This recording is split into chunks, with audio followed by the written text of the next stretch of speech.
Ya pemirsa, sejak sore tadi tim penyidik KPK menggeledah sejumlah ruangan di kantor Kementerian Agama. Sampai saat ini proses penggeledahan masih berlangsung. Untuk informasi lengkapnya kita bergabung dengan reporter Berita 1 Andika Perdana langsung dari Kementerian Agama Jakarta. Andika, sejak kapan tim KPK berada di Kementerian Agama?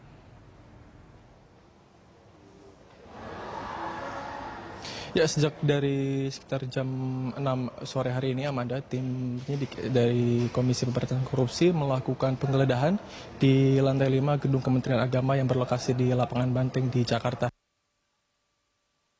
Melihat ada sedikitnya 2 dari penyidik KPK yang sedang melakukan penggeledahan di ruang lantai 5 ini merupakan Dirjen Penyelenggaraan Haji dan Umroh. Namun kedua penyidik tersebut tidak mau memberikan keterangan terkait dengan penyelidikan yang dilakukan pada malam hari ini. Dan tadi disampaikan bahwa terkait dari penggeledahan yang dilakukan pada malam hari ini akan disampaikan lebih lanjut, lebih jelas dan lebih detail lagi oleh juru bicara KPK Johan Budi SP. Dan juga memang dari catatan yang pernah juga kami rangkum sebelumnya pada masa itu, yaitu Menteri Agama Surya Dharma Ali pernah juga memenuhi panggilan Komisi Pemberantasan Korupsi, di mana dia mengaku pada waktu itu terkait dengan pengelolaan dana haji pada 2012 dan 2013. Ini auditnya dilakukan oleh BPK, Badan Pengawas Keuangan, yang disampaikan kepada DPR. Namun pada masa itu ketika diperiksa oleh Komisi Pemberantasan Korupsi, Surya Dharma Ali menyampaikan ia mengaku tidak tahu menahu soal adanya dugaan penyimpangan dalam audit yang dilakukan oleh BPK. Selain memang terkait dengan penyelenggaraan korupsi, dugaan korupsi dana haji 2012-2013 ini, Surya Dharma Ali menjelaskan juga terkait dengan Komisi 8 DPR. Pada masa itu juga sudah memberikan keterangannya juga.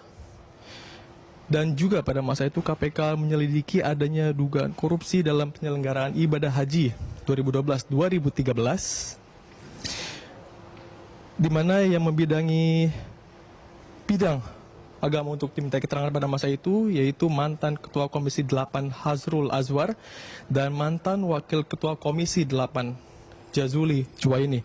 Bahkan juga dari Dirjen Penyelenggaraan Haji dan Umroh Kementerian Agama pada masa itu, Anggito Abimanyu, juga telah diperiksa dan dipanggil oleh Komisi Pemberantasan Korupsi KPK. Dan dari pantauan kami hingga saat ini, Amanda, penyelidik masih juga melakukan penggeledahan di lantai 5 gedung Kementerian Agama Jakarta. Mereka tidak mau memberikan keterangannya dan menyerahkan sepenuhnya terkait dengan penggeledahan hari ini pada juru bicara KPK Johan Budi.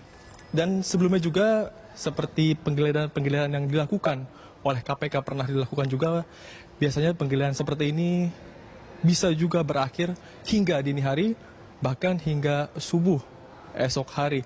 Dan juga patut kita tunggu juga keterangan dan perkembangan lebih lanjut lagi dari Komisi Pemberantasan Korupsi terkait dengan penggeledahan yang dilakukan pada malam hari ini. Kembali ke Amanda di studio. Baik, terima kasih. Itu tadi laporan Andika Perdana langsung dari Kementerian Agama di Lapangan Banteng, Jakarta, pemirsa. Komisi Pemberantasan Korupsi menetapkan Menteri Agama Surya Dharma Ali sebagai tersangka dalam kasus dugaan tindak pidana korupsi terkait pengadaan barang dan jasa haji di Kementerian Agama tahun anggaran 2012-2013. Penetapan status tersangka Surya Dharma Ali diumumkan oleh juru bicara KPK, Johan Budi. KPK telah menemukan 2 alat bukti yang cukup untuk menetapkan Menteri Agama sebagai tersangka. Sebelumnya, KPK telah melakukan penyelidikan terhadap penyelenggaraan barang dan jasa terkait dengan penyelenggaraan haji di Kementerian Agama 2012-2013. Surya Dharma diduga melakukan pelanggaran atas Pasal 2 Ayat 1 atau Pasal 3 Undang-Undang Pemberantasan Tindak Pidana Korupsi. Ancaman hukuman maksimal penjara seumur hidup. Adapun Pasal 3 mengatur penyalahgunaan kewenangan yang dilakukan pejabat atau penyelenggara negara dengan tujuan menguntungkan diri sendiri atau orang lain atau suatu korporasi dan dapat merugikan negara atau perekonomian negara.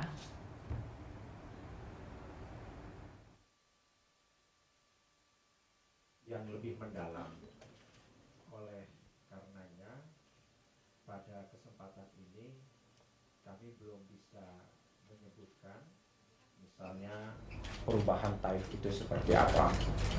Karena perubahan tarif yang kami sudah sampaikan itu kemudian ada penajaman, yaitu ada pandangan. Gimana Pak? Agendanya apa ya Pak? Agenda ini.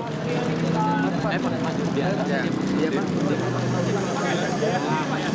Nggak ada itu, nggak ada. Oke ya. Oke, terima kasih. Kiri Pak.